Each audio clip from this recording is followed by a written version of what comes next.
Welcome to David and David on Real Estate. Join us as we explore the ins and outs of the real estate market. Good morning and welcome to the David and David on Real Estate podcast. And today we are on episode 70. David, can you believe it? Yeah, time flies when you're having fun. And It does. It's quite an inventory of episodes. So it's something I think we can be proud of. We've got some really good ones. We got some not so good ones, maybe some in between. But today is going to be a very special one with Michelle Goodrich on here. So I'm going to let you do the introduction for her, David. Well, Michelle and I have known each other for a really long time, and I'm really excited that she's joining us today because she has a plethora of experience in the industry, and her experience goes really deep. So I'm really excited about today's conversation to really peel back the different layers and really dive into her experience. Michelle, thank you so much for joining us this morning. Thank you for having me, gentlemen. Like David said, we've known each other for a little while now, and plethora of experience. Well, I've got a lot to live up to here, so no pressure at all. Thanks, David. No pressure, but Michelle, why don't you tell us a little bit about your experience and your background? I know you've been 23 years with one of the top brands in the industry, and not only have you been 23 years with them, but you were glued to the side of probably one of the most influential leaders that this industry might ever see, Walter Schneider. Tell us about that. Tell us about your experience, and let's dive into it. Yeah, sure, no problem. Thanks again for having me, gentlemen. And it's interesting when you are asked to talk about yourself. It's kind of weird, right? You're kind of. I don't really think that much about it, but when you really do look back, I was with RE/MAX corporate headquarters, most specifically RE/MAX Integra Group of companies and RE/MAX Europe for 23 years. I worked for the founders of that particular franchise, sub-master franchise from RE/MAX LLC, Walter Schneider and Frank Polzler. And both of those gentlemen are legends in the industry. I would have to say, being a little humble in saying they changed the face of Canadian organized real estate when they came into the market in 1980. The banks still were running a lot of real estate, and Walter Schneider at that point declared they were going to be number one. RE/MAX was going to be number one in Canada. I think it was within 10 years, and I think they became number one. I think it was within 6. Wow. So they were very ambitious, very hungry, very eager to change the industry and make a difference in the lives of so many real estate agents, and bringing in the top producers and really, really setting the standard. And, I was so honored to work with them for 23 years. I'm still very close with them. Last July 2021, they decided to sell their North American operations back to RE/MAX LLC, our parent company in Denver. And as such, my role was eliminated. And I find myself reinventing myself really at this point in my career. And when I was with the company in 2019, I created a women's networking group for the brand. And I just basically decided that I was going to take the name RE/MAX out of the group and rebrand it as my own. And here we are today. So that was the birth of Real MG, which stands for Real Estate Empowers Ambitious Ladies Management Group. And we are a global networking community of women professionals in the real estate industry. That's amazing, Michelle. We'll get into Real in a little bit. I want to go back to your time with RE/MAX. So not a lot of people know, but RE/MAX Integra operated a master franchise license. Mm-hmm. They weren't in all the provinces. They were in Ontario. They were in Atlantic Canada. Yeah. What other territories did they have? So Remax Integra is the largest Submaster franchise, was the largest Submaster franchise. I keep having to remind myself about that. Submaster franchise for Remax LLC. And they operated in Ontario and Atlantic Canada provinces, and then 9 US states, which included Remax New England, which consists of Massachusetts, Maine, Connecticut, Rhode Island, and I'm missing one. We'll come back to that. And they were Remax Indiana. Okay. And Remax Midwest, we called it Midwest. It was originally North Central, but that consisted of Wisconsin and Minnesota. And so pretty big territory they had. And they were also, and still are, the owners of Remax Europe. So they were slated with developing the brand in Europe back in 1995, I think is when they purchased it, 95, 96. And they were responsible for selling the territories in Europe, the countries, we refer to them as regions, and finding local operators within each country to develop the brand. So, yeah. So Michelle, you're there for 23 years. So when you started with them, what was your role with them then? And then how did that evolve during that 23 years? It's really interesting that you say that. I started as Walter Schneider's executive assistant, and I remained Walter Schneider's executive assistant. I had many hats, but my official title was executive assistant. There was the Remax side of my role, and then I also did a lot of his other peripheral businesses that he was dabbling in. I call it dabbling in. So he had a very and still has a very extensive real estate portfolio, and I was managing a lot of the residential components of that portfolio, and so my role was quite varied, but officially my title was executive assistant. But I believe I could have run the world with. I was running the show. So you Maybe saw take everything. that out. I imagine you saw everything that came across his desk. You were in everything that was going on. Yeah, I know where all the dead bodies are buried. That's for sure. So Michelle, being with a mentor like Walter Schneider, being with him for 23 years, I can't imagine what spending 8 hours would be with a person like that. Just the energy and the drive. What was the key to his success over the years? I think the key to his success was just really keeping his eye on the prize. He's laser focused on what he wants to accomplish, and he just really never swayed from it. There was different ways that he went about it, being very creative in some of his course of action. But that was the interesting part, right? Watching this person being so determined, right? And watching how he went about it. He seemed a little understated. It's interesting, Walter Schneider and I, our relationship, he was just so fun. And I think that when I say that to people, they're like, really?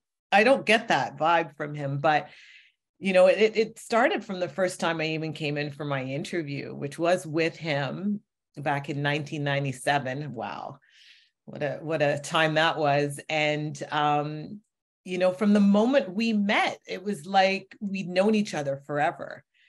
When you meet people like that, it's very rare, but it's very refreshing. I didn't feel like I was being interviewed. And, I knew from that first meeting that I really wanted to work with this guy. It wasn't just a job for me. It was, I really wanted to work with him and just see how he ticked. And that's why I stayed with him for so long. I could have gone into other roles in the company, but I really wanted to work very closely with him and Mr. Polsler as well. They were very different. They were different management styles. You've got one that there's a 20-year age difference between them. So you could tell, you could see that difference, but they were both so dynamic in the way that they operated that it really kept my role very interesting. And where were you based? Where was In the head Mississauga. office? Mississauga? Yeah. So 10 minutes from my house. Yes, it was late every day. Because I think the closer you live to where you work, your office, the more likely it is that you're going to be the last person in. I don't know. I think we take it for granted sometimes being so close. But and did you travel a lot in those days? yeah, so that was another huge factor for me working with Remax at that time. My role was really focused a lot more on the development of Europe at the time. And as they were just starting out, it was a very small team. So my role was a lot of the organizing of meetings in Europe from here. So think about that in 1997, how challenging that could be. We didn't have the internet like the way it is today. So, but those were the great times, when we were trying to develop the brand, and it was also new and you were trying all these different things. And I really loved it at the beginning, that challenge of figuring it out. And I love to travel. So for me, it was a no-brainer, the opportunity to travel a lot. I was in Europe pretty much probably four or five times a year. And what I would do, because I'm originally from London, England. I was born in London. We moved to Canada when I was 6. And so I still have a lot of family in London. So I would try as much as I could to visit London whenever I was overseas and make a holiday out of it. You might as well, you're already there, and it didn't cost any more for me to stop. So I was really good at doing that sort of thing. But yeah, the traveling for me was huge, really huge. And Michelle, let's segue into that conversation, because I think this is really fascinating. And I think we're so fortunate in Canada to have an organized MLS system and all the boards and all the infrastructure that we have, but very few people that are native to North America know or understand how real estate functions in Europe, and it's very different.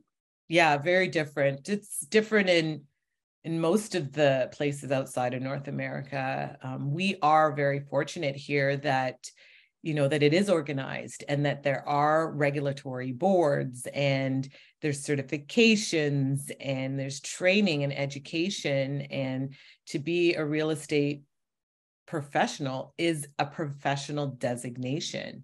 It's not just somebody coming off the street saying, hey, I think I want to go and sell real estate today. You can have that. I don't know how successful they are, but without all of those things in place, it becomes a little like the Wild West, which is kind of like what it is in Europe in some places. When Remax went in, they were trying to change that. And they have been for the last 27 years, changing the face of real estate and making it more organized. The challenge there is with all the different countries, you've got different languages, different laws, different culture. How can you have one governing board? It would be impossible to do that, right? Canada and US have that, but we're very similar. Whether we want to admit it or not, we are very similar on this particular continent. And so it's a lot easier for us to have those things that are very similar. It's slowly coming into different countries. They look to North America for the guidance. And it will happen, but they're probably, I always said they're probably about 25, 30 years behind us where it comes to organized real estate. And I know that they're very eager to have a centralized MLS system. It's been tried a few times. We went in there. I know Walter was part of a project back in 1999. That they were trying to do that. And it's challenging. It takes a lot of investment and a lot of commitment. And still to this day, there isn't just one central hub. And anybody that wants to take it on, I raise my hand to them. Kudos. It'll come. It will come. But again, with the different countries, you've got all these different levels of government and policy, and that all has to be taken into effect. Yeah, it's really hard to make that sort of a change on a corporate level. That has to be done on a government level. It has to be done through major cooperation, right? And until the government, kind of sets their mind to, hey, we need this, and this is really important. It's going to be an uphill battle, right? I always looked at RE/MAX Europe, and I thought to myself, well, you know what? They're a unifying entity in terms of, they have the North American experience. They understand how organized real estate should run. Why doesn't RE/MAX start, like an MLS system in Europe and kind of run with it? And that would be a huge advantage over everybody else. But I could for sure see all the regulatory issues and everything, all the other obstacles standing in the way. Well, they do actually have, under RE/MAX, they do have an internal MLS. They had RE/MAX Global, which was for the brand where anybody around the world could put into this particular portal.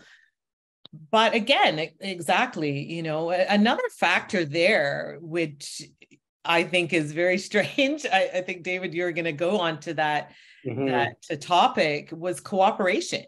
Yep. Right. It's a huge thing here. It's kind of the be all end all. It makes sense to cooperate. That way you get the most exposure for your listings and the most clients to come through. They're still everything's kept very close to the chest over there, but slowly it's changing. They know that it has to happen.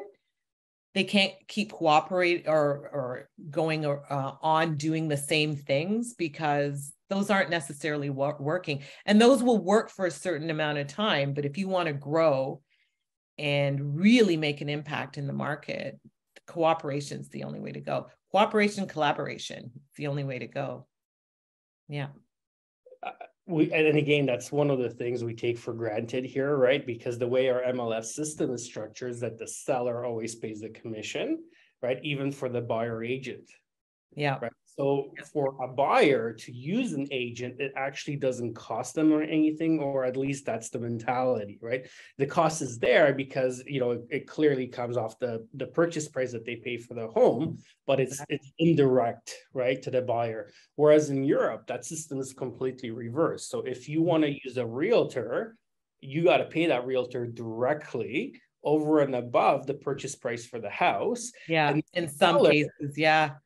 Yeah. And then the seller doesn't reimburse, that co-op realtor for the work that he does in bringing the client. He has to get paid for his client. So the system breaks down, and the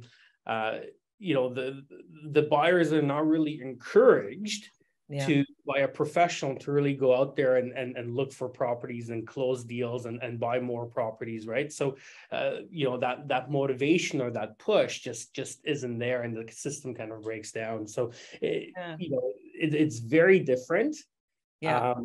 And the mindset over there is a little bit different, right? We're trying to, an agent or brokerage, it's very entrepreneurial.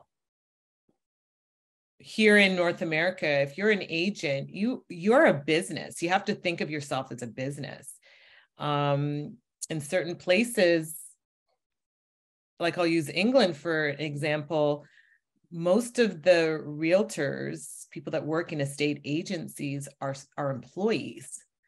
So they don't have that motivation to really push, because they're on a salary and they may get a little bit of a commission, right? But they're on a salary. So, and I've even seen programs where you list a property with an estate agent and the seller is doing all the work. They're the ones showing the property. They're the ones, speaking with the clients that are coming through, and I'm like thinking, why do you need to hire an agent, right? What is the benefit of that? But that's where Remax and the bigger brands, Century 21, EXP, they're coming in to give you that real estate experience. It's more of an experience. Mm-hmm. And when you go to places like Portugal, which I just think is so interesting, they're not, you've got one listing that's listed with one brokerage or real estate agent, and then you've got the same listing with another real estate agent so I don't understand how that all works. It's like whoever gets the transaction wins, right? So how are you going to get great service if your property is being listed with all of these different people? Mm-hmm. So it's like I said, it's like the wild west out there. So slowly but surely it is changing.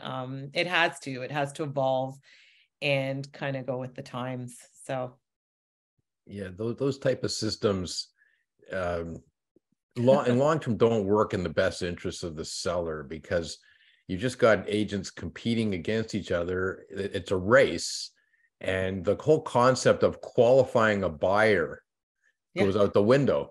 They don't even want to go there. They just need to get it on paper, try and let's see if they close, because they're trying to eliminate a competing seller on it. And our system makes so much more sense. And our system here didn't happen overnight. Like, there's trial and error, but it evolved. Yep. But it makes so much more sense because we do have sellers, agents qualifying buyers. It's not always best price wins. Take a look at, qualify the buyer's agent. Make sure you got a buyer's agent knows what they're doing, right? That's right. Those concepts are out the window over there. Yep. But again, like you said, it didn't happen here overnight either.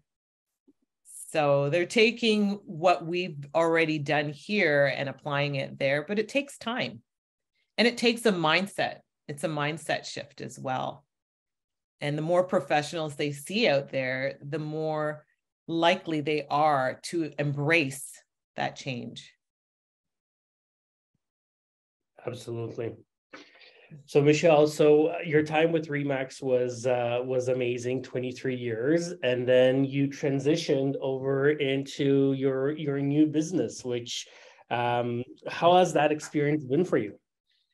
Well, I think that it's challenging. Anybody that started a business, David, I'm sure that you've experienced the same things. I think it's really interesting and we'll get into some more of the real estate for people coming into the industry, but there's this perception that you see all these successful people, but you forget that they weren't successful overnight. It takes time. So I always have to remind myself about that. I launched Real MG in January of this year, and it's been great. It's been great. I've had really great support. I've spoken with lots of people, trying to get out to a lot of events and just talk about what it is I'm doing. A lot of people are very interested after my tenure with Remax to find out what I'm doing. So it has been challenging for sure. Very, there's the huge investment involved. You're not gonna, you make a lot of money for maybe even, the first 3 to 5 years, but I'm really passionate about it. And I think that's where the difference is for people that are successful in business when they're starting a new business. You just have to keep going, right? You have to believe in what you're doing. And I do, I believe in what I'm doing, and I believe in what I'm creating for not just myself, but for the other members that are part of my network, and also people that aren't in my network. I think that there's this trickle down effect that you get with a business, and it evolves over time. You do things here that you thought were going to work and they don't quite work, and you just massage them and shift it along and do some other things. But for the most part, I'm pretty happy with what I've created. I've done a lot. When I look back, I'm coming up to that time of year. I think most of us are coming up to the time of year where we reflect on our year and, figure out what we're going to do for next year, business planning, as they call it. And we just have to, shift our mindsets a little bit. So that's what I'm coming up to. But when I look back, I'm like, wow, I did do a lot.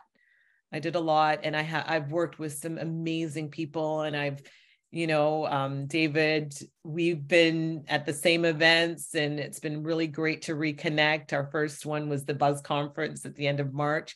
Yep. So it was so nice to be back in front of people after almost 3 years of being locked down and not being able to be together just on Zoom. And there's just a different energy that you get from being in person. So, and I'm a real people person. I like to be around people. I get a lot of ideas from people. And so for me, that was essential to get back to in person. So yeah, it's been a challenging year, but it's been worthwhile. I've really enjoyed it. So Michelle, tell us a little bit more about Real MG and why you started it, and exactly, what your mission statement is. So just Michelle, like you mentioned earlier, like this goes back to you doing something similar at Remax, right? Mm-hmm. Yeah. You found that there was some sort of need, there was something you were sensing that you should be doing. Like, how did that come up to you? That's a great question. So when we used to have our Remax Europe conventions, one year I was actually, it was the same year that I met you, David, in Lisbon. We were there, and I was having a dinner with a group of ladies, and we were just talking about the different challenges that women have in the business. And they're just things that, they go across the board, but for women, it's a little bit more scary. We were having these conversations, and they were saying to me, we should create some sort of task force or some sort of group that can address these issues. And I really got thinking, and it wasn't the first time that people had approached me. And so it was born from a dinner conversation, maybe too late a conversation, too many wines had been had at the time. And I kind of kept it at the back of my mind. And in 2019, we had our Remax Europe convention in Mallorca. And I decided that I wanted to, usually I would do some sort of women's session. I would moderate a panel or something. And the idea came to me with another good friend of mine, Joanna Colton from Remax. She's Remax Pro and Motocinos in Porto, Portugal. She's a broker there of 2 offices. And she and I decided we wanted to have a session, but we wanted to just invite just a small group of women to attend. And we had this exclusive session there. There was probably 60 women in the session, and how we picked them they were the influencers in their particular country. We just thought that they would be a great group to bring together. And it was interesting when we were in this session, people were, why are you just having this session? And how did you, like, it was totally exclusive. The men were like, we want to come to the session. We don't want to be left out. And it wasn't anything about excluding them. It's that we were kind of doing a test. We wanted to take the temperature of just having this small group together that would slowly expand. And the reason why we did it in Europe, Remax Europe, for our first test group, and I never thought it was really going to go anywhere at the time, was because women are underrepresented in a lot of countries there. There's a few countries that do a really good job with, recruiting a lot of women into real estate. I think real estate is a great career for women. But those countries that were underrepresented were the ones that we wanted to encourage to get more women into the business. And the way that you're going to encourage more women to get into the business is to show that women are in the business. And this is what's happened in their lives. This is how being part of real estate has changed their lives. So we had this event or session, sorry, and the women you could just see their guards just drop. They were like, wow, this is so great. We can be in this room with other women that relate to our unique challenges, because they don't always want to speak about them in a same gendered room. They don't want to be perceived as weak, or that they can't handle the role if they talk about some of the challenges that they have. So this was just a test, and people were so excited to be part of this group.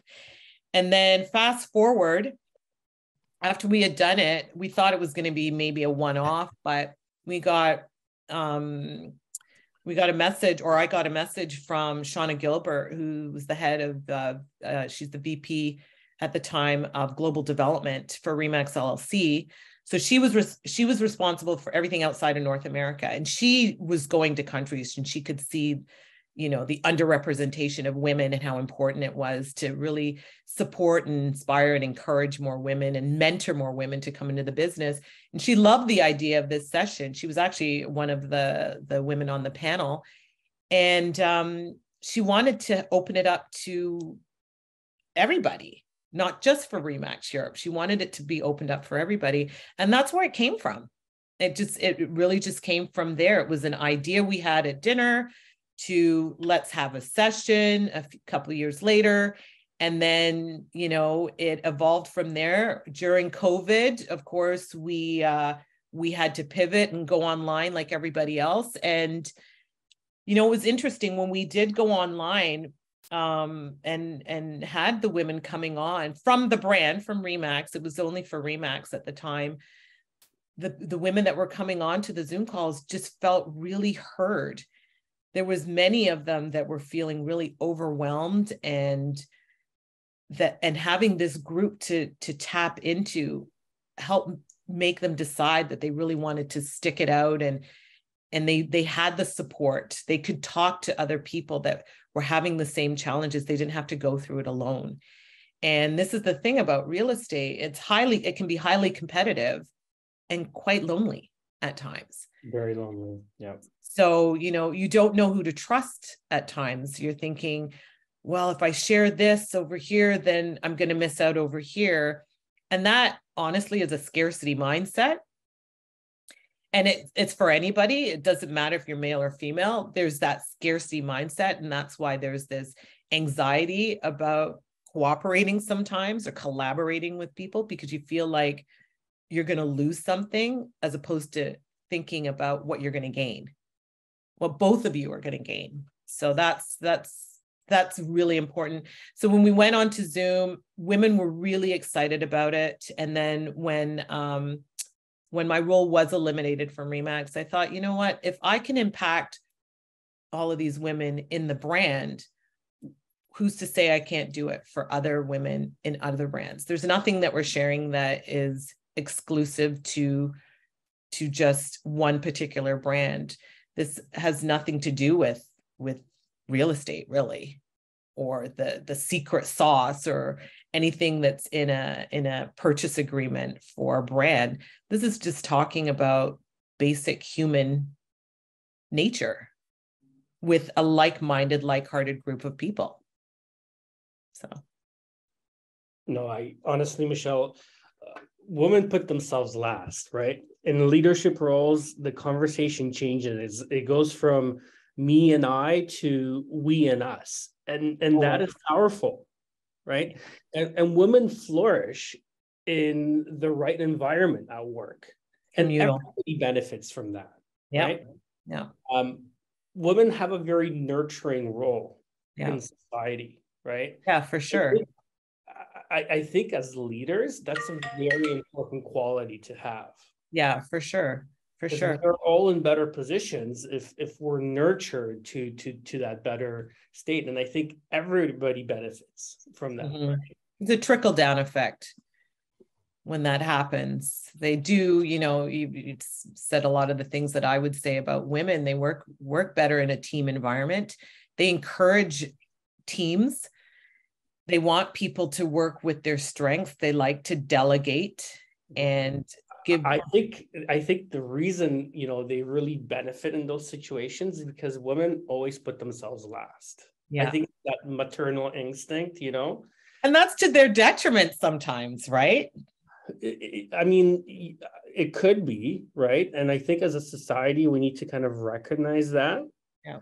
And you know, I'm going to talk about my experience here running Sutton Summit Realty, right? And one of the first things I did when I took control is I put Sabiha Ali as my broker of record.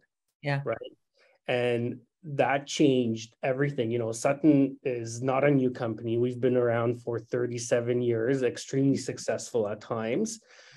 But you know, at times, well, yeah. And I say that because, you know, since I've taken over, we've grew by 100%.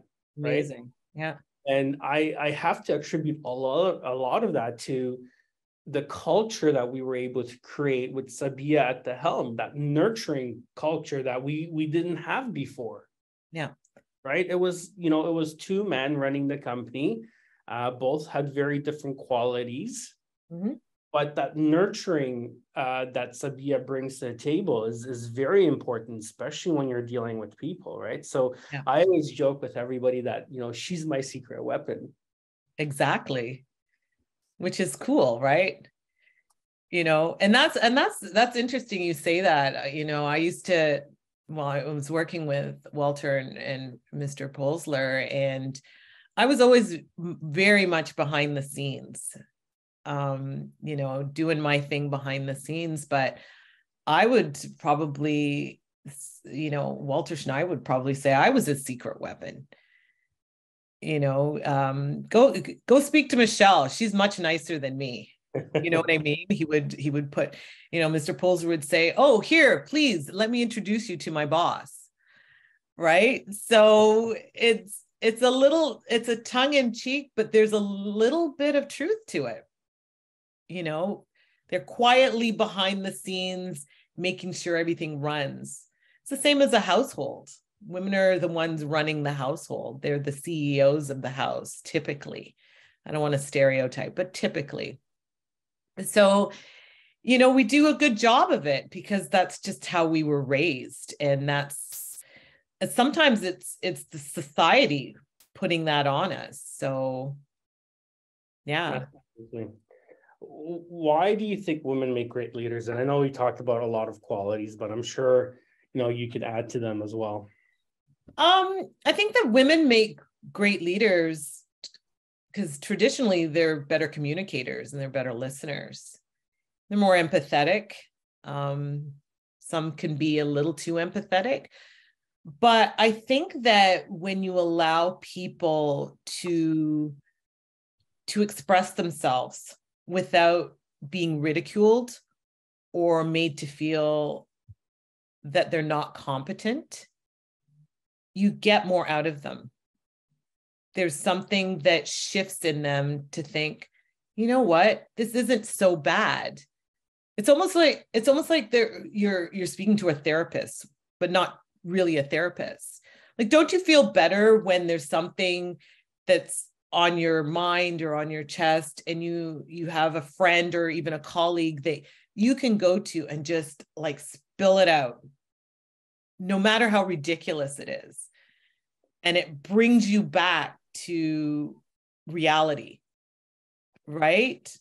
Yeah, I hate to say it, but Sabia is that person for me. You know, she and she gets it so quickly, right? Yeah. Sometimes I'll go to her and I'll be like, you know, I want to do this. And she's like, no, you can't do it for this and this and this reason. It's always people reasons. Yeah. You know, like yeah. people, yeah. And she brings you back to reality, right? I'm like, okay, that makes sense, right? And then, you know, I go off to my next idea.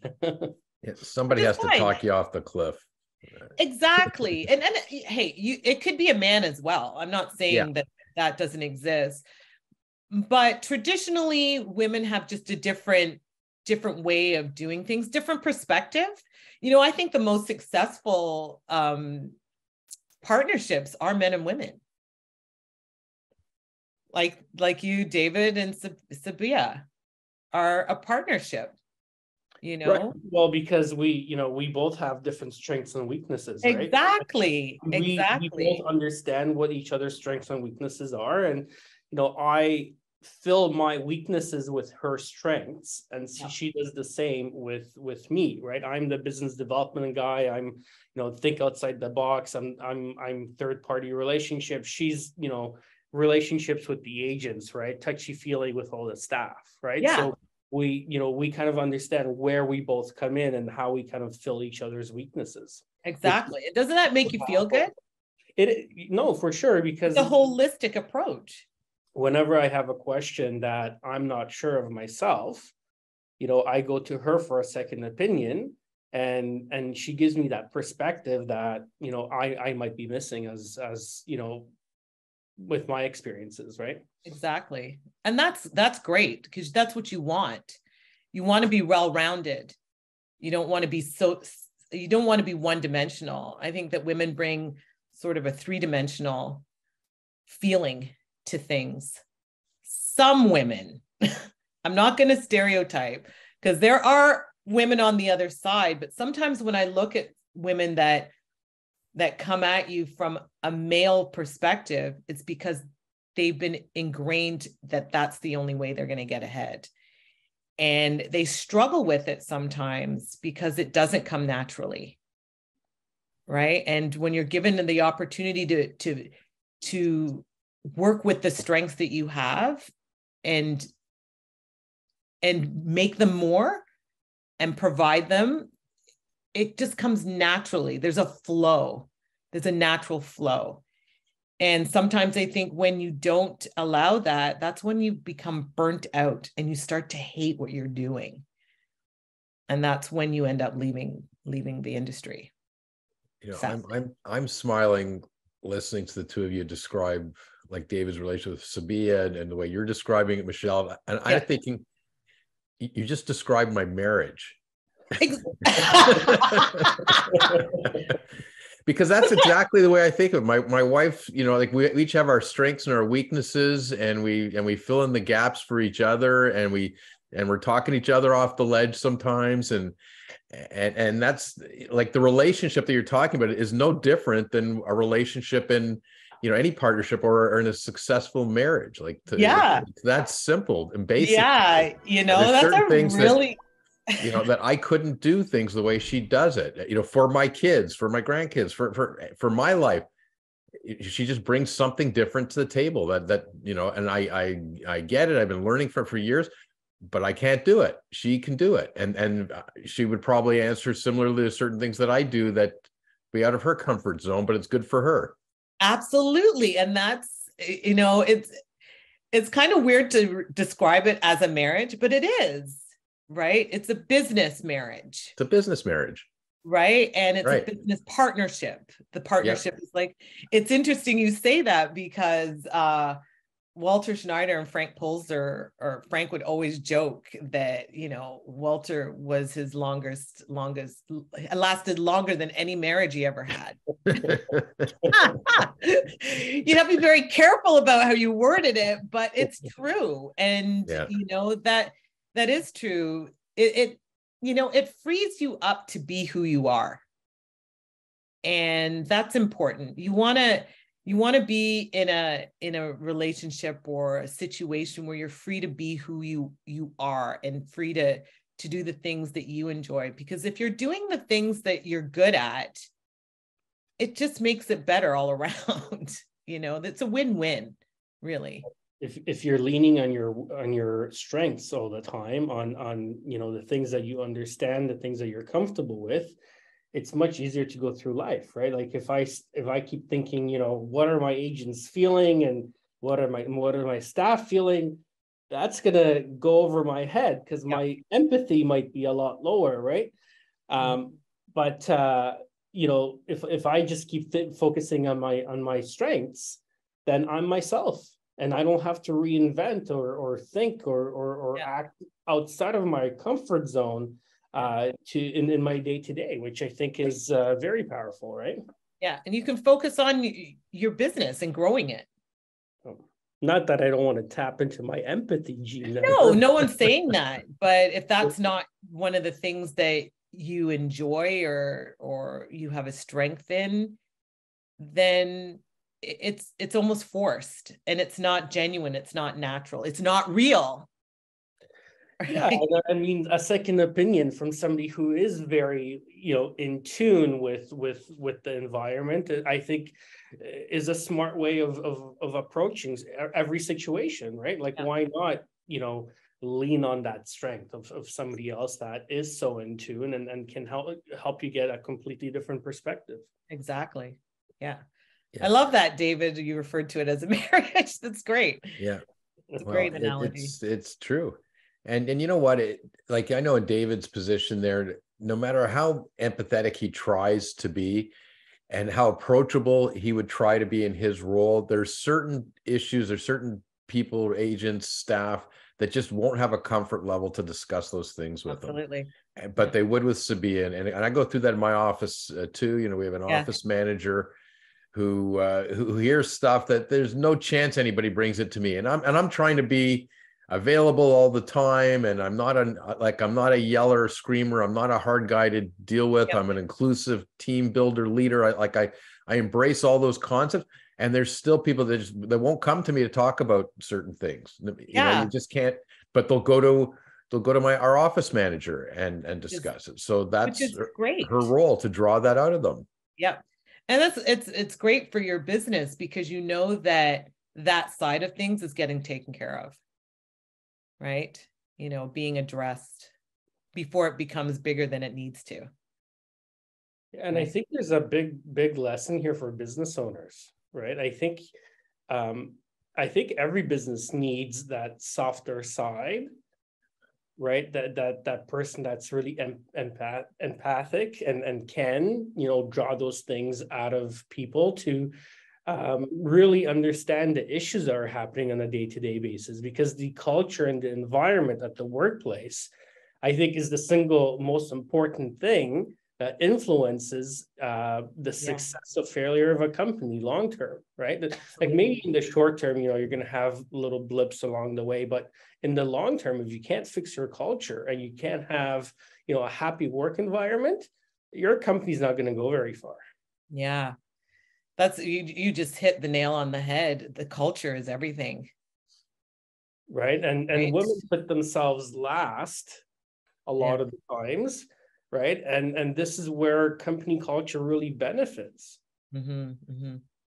Right. Yeah. So I think as leaders, we have to be very mindful of that. And I think we should encourage women to be in more leadership positions. Right. Yeah. I think the whole mentality of women as admins and low-level assistants, I mean, that is really single mind thinking. Like, women can do so much more and really bring, like you said, Michelle, like a 3D viewpoint on certain situations. And I think as business leaders, we need to tap into that and really encourage it. Yeah. And sometimes women, they lack the confidence to go for these higher roles, and sometimes they don't want the extra responsibility, right? You've got to make it so that because they're doing something here that's a little bit bigger a role, it's not going to affect them in their personal lives, right? So they're dealing with a lot of things at home as well. There's that juggling act at home. And that's another reason sometimes women don't want the extra work. You've got to make it seem like it's not necessarily extra work. It's helping them grow as a person all around, right? So if you're putting a woman in a leadership role and she's taking on more responsibility, and then it's taking away from her personal life, some women will say, yeah, I'm good. Right? I don't want that extra headache, but there is a way that you can. Does that come, because I'm trying to understand, does that come from like your maternal instincts to be a good, provider at home? Yeah. If that starts getting neglected, then. Yeah. Like, what are you giving up to do this over on this side? Right. Mm-hmm.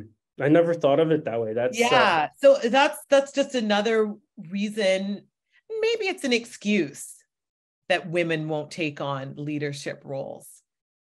Or they've seen other women take on leadership roles and they've just been beat down. And at the end of the day, they've just decided, I'm good. I'm out. They just leave the business. A lot of women during COVID, over the last couple of years, have left, that were in leadership roles, have left leadership roles because I think they were just so overwhelmed on the personal side, and it was affecting their mental health. So, which is a huge thing right now too. So we're like hitting on the culture, the mental health, like all of those things really come into play when you're thinking about some of the. It's a very, very interesting time right now, and it's going to be challenging for companies because they want. There's this whole movement going on with the Me Too and everything else, and what I'm creating. And, sometimes I think that companies may feel like, oh my gosh, we got to put a woman in place so that we're considered inclusive and diverse and all of these things. But I was having a conversation with someone the other day, and I said, it's not about just putting in the person of color or a woman in place because you want to reach a quota. That's not what it's about. It's putting the best person in place. And if it's a woman or a person of color, then do it. Yep. 100%. You don't want to just be handed this. You want to be competent. And the statistics show that if there's a position, a woman won't apply for it if she only has half of the qualities, or no, if she has 90% of the qualifications. A man will apply if they have maybe half or less all day long. So do you know what I mean? When a woman is when you say that, and I heard you say that on the Kate Tev's podcast, and I thought it was fascinating. Yeah. To me, that speaks to confidence, and I wish I could just totally give it to you, right? And say, do it. Like there's nothing stopping you, and if you don't ask, you won't get. Absolutely, but there's also another side of the coin, is that you don't see as many women as leaders. So it's really difficult. And I said it in Kate's, and I say it all the time, you can't be what you can't see. So I'll use the example of Kamala Harris being, the first woman vice president of the United States of America, and being a woman of color. So how huge is that for women to see? And now you're like, oh my gosh, she did it. I can do it too. There's a whole new generation of girls and women out there that are like, you know what? I can do this. Mm-hmm. Because they're seeing somebody else do that. They're seeing somebody that looks like them, right? I really love the fact that we dove deep and like you spoke about that home issue, right?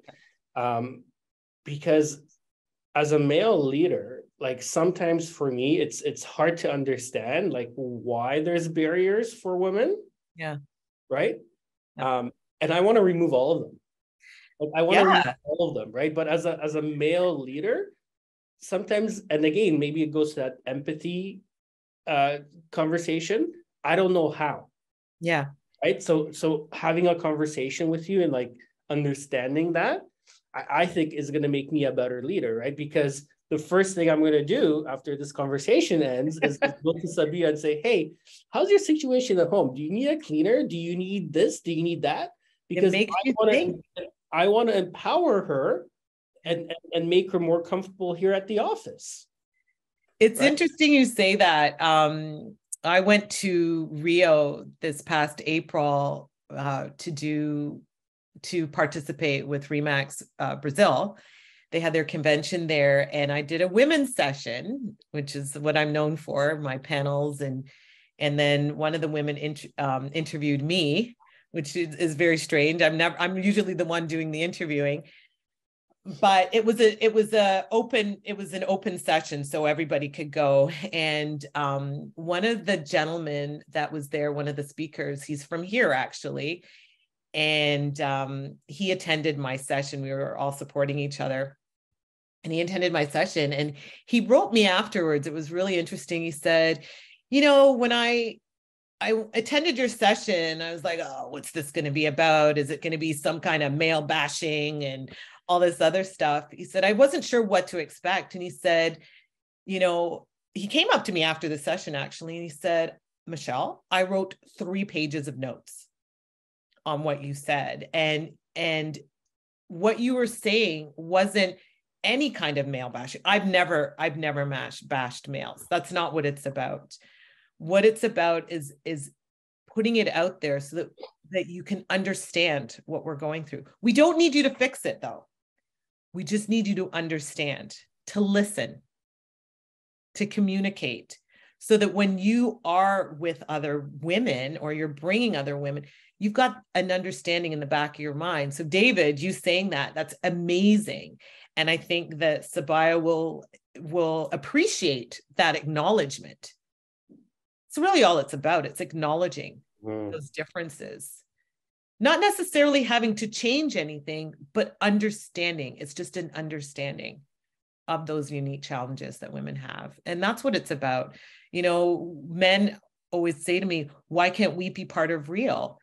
You can't be part of Real, but you have to be part of Real under our way of doing things. We don't want you to come in and kind of force how you're understanding and how you would go about it. We don't need you to do that. We need you just to understand and work with us and collaborate with us.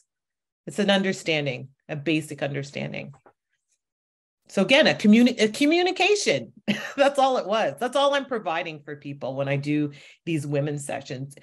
I would love the day when we don't have to call it a women's session, or we don't have to talk about the fact that you're the first female vice president of the United States of America.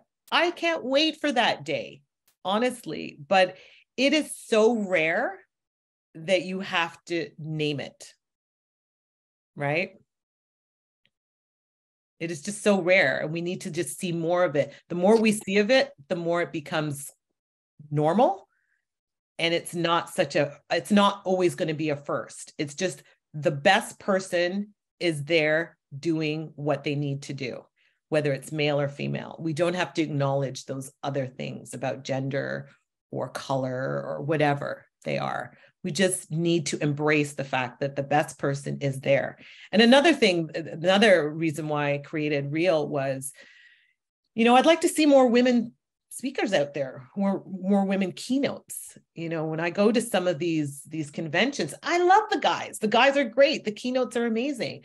But there's very, very few women speaking on the stages and sharing their stories and their experiences. And therefore, they're not being able to relate to the half the crowd that's there. Like, we can all relate to each other on a general level, but when I see a woman up on stage, I'm going to listen to her because, first of all, it took a lot for her to get up there. And secondly, I'm going to relate to her. She's a woman. And I'm thinking to myself, oh my gosh, how the hell did she get up there? I got to figure that out. Right.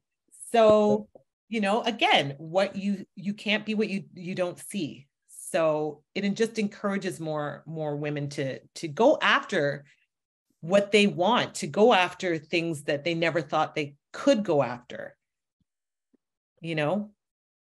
So, Michelle, just on that note, are they not being invited to do that? What? Or are they reluctant to put themselves out there to be invited? Or is it a little of both? It's a little of both.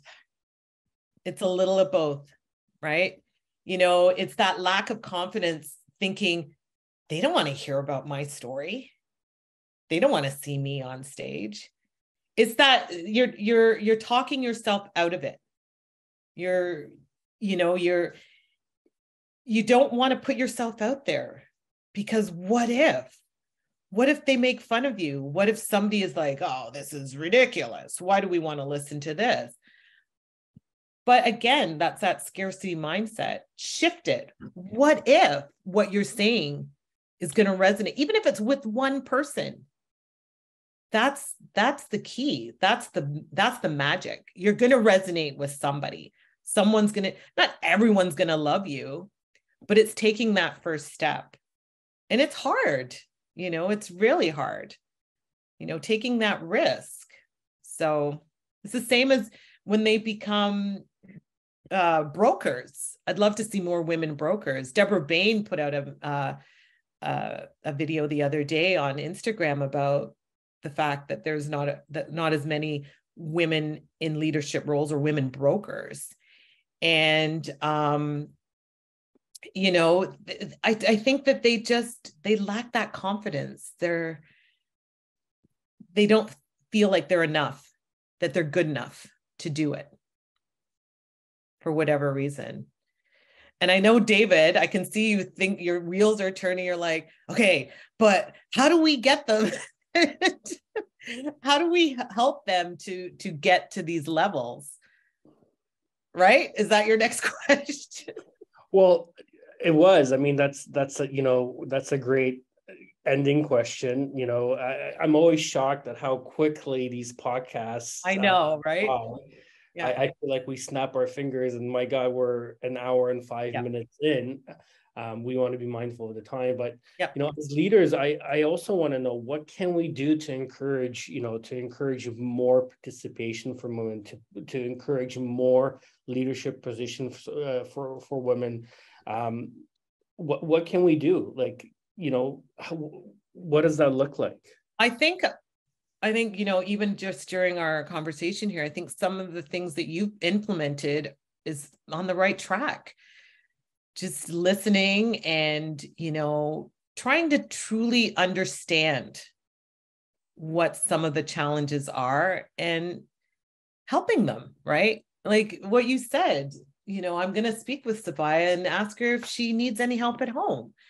And that's a I want to fix it mentality. But, if you put it in such a way that you're taking something that's burdensome off of their plate so that they can focus over here a little bit more, that is going to go so far. Women just want to be understood. They want to know that you're supporting them and that you're inspiring them, and mentor them, give them that confidence. Let them know that they are the best person for that role, and not do it in a sense that, oh, we're going to do this because we need to put a woman in the role. That's not what we want. Right. That's the wrong at all. And that's not what you want either. Because if you're just promoting women because you can say that, oh, well, look at my leadership team. But maybe those women that are in those leadership roles are the wrong people, or that they didn't want to be there anyways. Like, not everybody wants to be in a leadership role, right? But you want to make sure that the people that do are being encouraged and inspired to go for it. So I think that what you're doing, just basic having conversations with them, really listening to what they're saying, not necessarily having to act on it, but listening. And from you listening, you're taking away what you think that you could help them with. Maybe get them a coach, maybe get them a therapist, get them some other support, or just being their support. That's huge. That's really huge. So I know we talk about it a lot of the time, but are people generally supporting each other, or are they just doing it for lip service? And you can tell the difference. It's like salespeople don't like to be sold, right? We know when we're being sold something. We want to get to that decision on something ourselves based on genuine support. So anyways, that's. I think there's a difference between listening and caring while you're listening, right? Yeah, you were at reality. I don't know if you were able to listen to Playtone. Oh, yes. My favorite speaker by far of the conference. I know everyone's saying that. Listen, I didn't know who the guy was when I went there. Just before he was speaking, I was like, who's this guy? And I just kind of looked really quickly. Man, he blew everybody away. Yeah. God, it was so incredible. And a lot with him, he was very charismatic, and you got sucked into his stories, and being a keynote speaker that can do that, that's a huge talent. He evoked a lot of emotion, right? And he was really the only speaker of the day that actually did that consistently. And at one point, I think the audience was almost crying, right? We were mesmerized. But one statement that he made, and it stuck with me the whole time. It was such a small statement. I just loved how he got it set up for the particular statement that he said. So he showed a picture of the eyes. Do you remember that? He was showing the screenshot of all these different leaders' eyes or celebrities' eyes. And then he had one set of eyes, and I think it was the guy that was in the wheelchair. Yes. I totally forgot. I've run a blank. But what he said was, through your eyes, do you look or do you see? Think about that. Like, what do you get from that? I'm interested. It's what don't you get from that statement, right? I mean, it's very deep, and I think that was near the end of the speech, but yeah, this guy spent his life talking to and understanding some of the most brilliant minds of our lifetime. I mean, he had interviews with Putin, with Snowden, with Pamela Anderson. I mean, some of the most influential minds of our generation. Yeah. Right? So, the way he was able to communicate and understand not only feelings, but life in general, it really came across, through his pictures and through his interactions with his subjects. So, when he kind of ended with that, that was a very deep and impactful statement, and it kind of went to, to the heart of life, in my opinion. Are you just looking at something, or are you really delving in and understanding it? And that's what I got from it. He was able to have Putin put down his defenses by really just treating him like a person. Like just being real, right? He wanted to understand him at his core. And he was able to get the guy to sit there, get rid of his guards, and speak with him in English.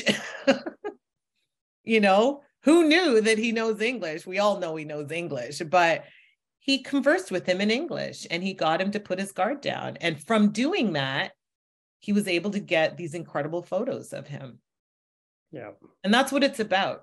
Are you looking at something, or are you delving down deeper and truly understanding it? And I loved that. I thought it was amazing. Yeah. What a way to end our session today. Right? And are you truly understanding us? No, I'm kidding. No, but that's what it comes down to. It's just an understanding and really taking a genuine interest. Just genuinely being interested in people. That'll take you so far with anything in life, just being genuinely interested. Well, I think anybody that watches or listens to this, Michelle, is going to be genuinely interested in your life, your background, and what you're doing now with Real MG, and wish you the best of success with it going forward. Thank you. There's clearly a need and an opportunity, and I hope people take advantage of it. Yeah. And it'll grow and flourish and help a bunch of people become successful like they should be and could be. Yeah, for encouragement. Sure. And thanks for joining us today. I'm inspired. I'm for sure.